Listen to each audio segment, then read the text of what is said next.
વડોદરા શહેરની ગોત્રી મેડિકલ કોલેજમાં પ્રચંડ બ્લાસ્ટના અવાજથી અફરાતફરી, કોમ્પ્રેસર ફાટ્યાની પ્રાથમિક માહિતી. વડોદરા શહેરની ગોત્રી મેડિકલ કોલેજ ખાતે અચાનક પ્રચંડ બ્લાસ્ટનો અવાજ સંભળાતા હોસ્પિટલ અને કોલેજ પરિસરમાં હડકંપ મચી ગયો હતો. મળતી માહિતી મુજબ કોલેજના ચોથા માળે લેબની બહાર સાઇડના આઉટડોર વિસ્તારમાં આ ઘટના બની હતી.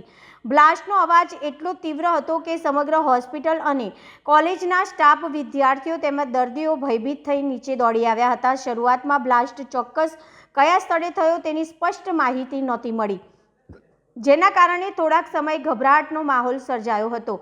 સદનસીબે ઘટનાના સમયે ત્રીજા માળે પરીક્ષા ચાલી રહી હતી, છતાંય કોઈ જાનહાનિ અથવા ઈજાના સમાચાર સામે આવ્યા નથી. ઘટના અંગે જાણ થતાં હોસ્પિટલના અધિકારીઓ તાત્કાલિક ઘટના સ્થળ પર પહોંચ્યા તપાસ હાથ ધરી. પ્રાથમિક માહિતી અનુસાર કોમ્પ્રેસરમાં બ્લાસ્ટ થયો હોવાની વિગતો સામે આવી રહી છે. સમયસર યોગ્ય સર્વિસિંગ કરવામાં આવી હોત તો આવી ઘટના ટાળી શકાઈ હોત તેવી ચર્ચા પણ ચાલી રહી છે.